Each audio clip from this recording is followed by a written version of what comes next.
چالو کروایا. اس کے ساتھ ساتھ ایندھن کا بہت بڑا ایک چیلنج سامنے بن کے آیا. اس کی ایک سے زیادہ وجوہات ہیں. ایک تو جو عالمی منڈیوں میں جو تیل اور گیس کی قیمتیں وہ شاید پچھلی دہائیوں میں بلند ترین سطح پہ ہیں اور $118 تک کروڈ آئل چلا گیا پر بیرل. اور اسی طریقے سے گیس بھی بہت ہی زیادہ مہنگی ہو چکی. تو یہ ہمیں سوچنا ہوتا ہے کہ ہم اتنے مہنگے تیل کے اوپر اور اتنی مہنگی گیس کے اوپر جب بجلی بنائیں گے تو ہمارا زر مبادلہ اس کے اوپر کتنا خرچ ہوگا. اور جو کہ ہم ایک ایک پائی بچانے کے لیے دن رات کوشش کر رہے ہیں. ہم نے یہاں تک کیا کہ جو امپورٹ ہے ہماری خام مال کی مشینری کی ان کے اوپر بھی ہم نے پابندی لگائی آج سے 1 مہینہ پہلے تاکہ ہم سال میں کوئی $2-2.5-3 ارب اس سے بچا لیں. اسی طریقے سے جو مہنگا ترین جو ایندھن ہے اس کو خریدنے کے لیے بھی چاہے وہ کوئلہ ہے چاہے وہ گیس ہے یا تیل ہے یہ بالکل ان آئٹمس کی قیمتیں آسمان سے باتیں کر رہی ہیں. تو ہم نے جو پیچھے ابھی حالیہ ہفتوں میں جو ٹینڈر ہم نے جو منگوائے اس میں یعنی کئی ٹینڈرز میں بڈز نہیں آئیں اس لیے کہ وہ گیس جو ہے وہ اب بعض جو ترقی یافتہ ممالک ہیں وہ خرید رہے ہیں. جو ریسنٹ کرائسس جو چل رہا ہے یوکرین کا اس کی وجہ سے اور جو سیلر جو ہیں انہوں نے بڈز ہی فائل نہیں کی. اس سے ہمیں ایک بہت بڑا سیٹ بیک ہوا. اسی طریقے سے اگر کوئی گیس کا ٹینڈر آئے تو $40 پر یونٹ اور وہ یقیناً ہم نے ایک کانشیس فیصلہ کیا کہ $40 پر یونٹ گیس جو ہے وہ اتنی مہنگی ہوگی کہ ایک تو ہمارا فارن چینج سے اپنا بہت خرچ ہوگا اور دوسرا بہت مہنگی بجلی بنے گی. تو ہم نے وہ $40 پر یونٹ گیس خریدنے سے ہم نے پرہیز کیا کہ ان وجوہات کی بنا پر. مگر پچھلی حکومت کو جب اللہ تعالیٰ نے ایک موقع عطا کیا تھا کہ وہ سستی ترین گیس وہ خریدتی اس نے اپنی مجرمانہ غفلت کی بنا پر جب گیس $3 یا $4 پر اسپاٹ مارکیٹ میں مل گئی تھی وہ انہوں نے سودے نہیں کیے. اسی طریقے سے لانگ ٹرم سودے اس زمانے میں گیس کے یہ $5 یا $6 پہ ہو سکتے تھے وہ نہیں کیے. اگر وہ ان کو اتنی بصیرت ہوتی قوم کی ساتھ ہمدردی ہوتی اور اپنے وقت جو الزامات پر ضائع نہ کرتے اور حزب مخالف کے لوگوں کو وہ دیوار سے لگانے کی جو دن رات ان کی کوشش تھی اس سے آدھا وقت بھی وہ معیشت کو ٹھیک کرنے کے لیے عوام کے دکھوں کو بانٹنے کے لیے اور کچھ ریلیف دینے کے لیے وہ وقت صرف کرتے تو آج یہ بدترین صورتحال کبھی پیدا نہ ہوتی. یہ ایک بہت بڑا میں سمجھتا ہوں کہ المیہ ہے کہ اس وقت جب میاں نواز شریف صاحب نے جب $13 پر قطر کے ساتھ ڈیل کی تھی G2G اس وقت پچھلی حکومت نے اس میں اتنے الزامات لگائے کہ خود قطر کے عوام پریشان ہو گئے کہ بھئی اتنا شفاف ایگریمنٹ ہوا اور اس کے اوپر ایک برادر ملک پاکستان اس میں الزامات لگا رہا ہے تو ان کا دل کتنا دکھی ہوا ہوگا.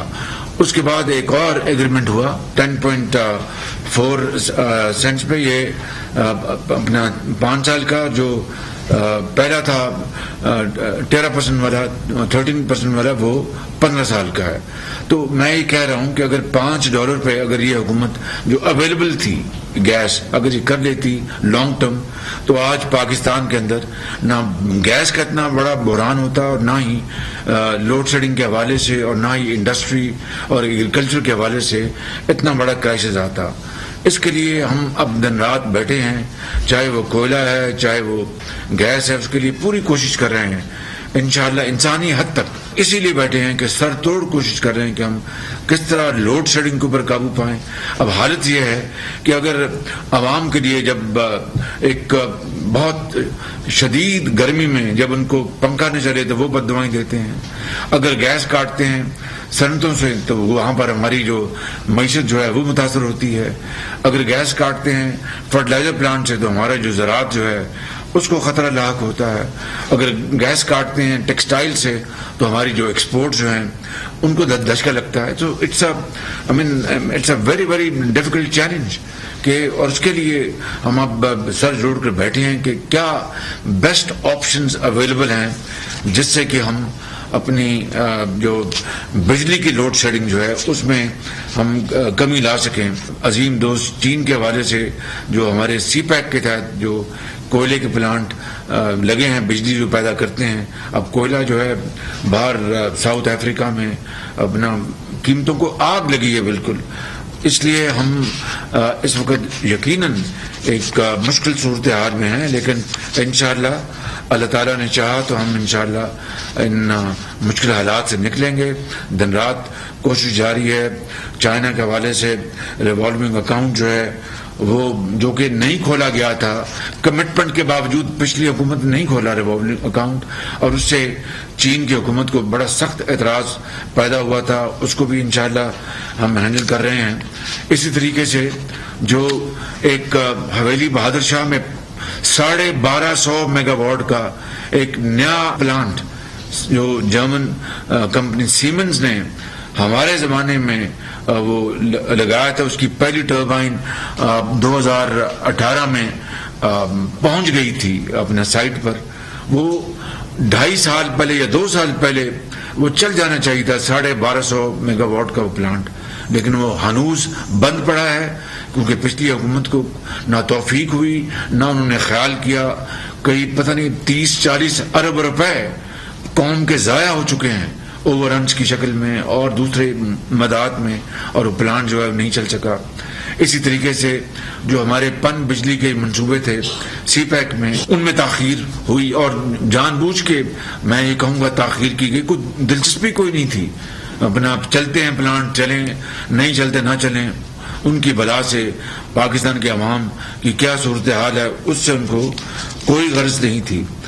تو یہ ہیں وہ مشکلات جن کا ہم سامنا کر رہے ہیں، لیکن اللہ تعالیٰ نے چاہا تو انشاءاللہ ہم بڑی کوشش کے ساتھ لگے ہوئے ہیں کہ جو پلانٹس جن میں تاخیر ہوئی ہے اور بڑی ہی سیریس ڈیلے ہوئی ہے ان کو ہم جلد سے جلد چلائیں، چاہے وہ پن بجلی کے منصوبے ہیں، چاہے وہ تھرکول کی بنیاد پر اپنا منصوبے چلنے ہیں، چاہے وہ حویلی بہادر شاہ کا ہے. تو ان تمام اپنا مشکلات کا میں نے اس لیے ذکر کیا کہ یہ جینون چیلنجز ہمیں ملے جو ہی ہم نے حکومت سنبھالی، جس کو کہتے ہیں کہ سر مڈاتے ہی اولے پڑے. لیکن فکر نہ کریں، انشاءاللہ ہم ضرور مشکلات ہیں لیکن ہم ضرور ان کو حل کریں گے اور اس بحران سے پاکستان کے عوام کو نکالیں گے. اور وہ وقت دور نہیں جب انشاءاللہ بجلی کی لوڈ شیڈنگ میں خاطر خواہ کمی آئے گی. انشاءاللہ میری پاکستان کے عوام سے دست بستہ گزارش ہے کہ وہ اللہ کے حضور دعا کریں کہ ہمیں وہ توفیق بخشے اور ہمت دے کہ ہم ان کی خدمت میں کوئی کسر نہ چھوڑیں اور پاکستان کو صحیح معنوں میں ہم قائد کا پاکستان بنائیں. آپ کا بہت شکریہ. وزیر اعظم شہباز شریف لوڈ شیڈنگ پر قابو پانے کے حوالے سے اجلاس سے گفتگو کر رہے تھے. اس موقع پر انہوں نے بتایا کہ جب تاریخ کی سستی ترین گیس جو $3 یا $4 پر مل رہی تھی تو پچھلی حکومت کیا کر رہی تھی، انہیں اس وقت پر گیس خریدنی چاہیے تھی. سیاسی بصیرت کو استعمال کیا جاتا تو آج یہ دکھ نہ دیکھنا پڑتا. یہ وہ لوگ ہیں جنہوں نے نواز حکومت کے قطر کے ساتھ گیس معاہدے کو تنقید کا نشانہ بنایا تھا. اب سر توڑ کوشش کی جا رہی ہے کہ کسی طرح بھی جلد معاہدے کر کے توانائی بحران سے عوام کو نکالا جا سکے. اس وقت ہم یقیناً مشکل حالات میں ہیں. چین کے ساتھ مل کر ریوالونگ اکاؤنٹ جو کافی عرصے سے رکا ہوا تھا وہ بھی اب کھول دیا گیا ہے.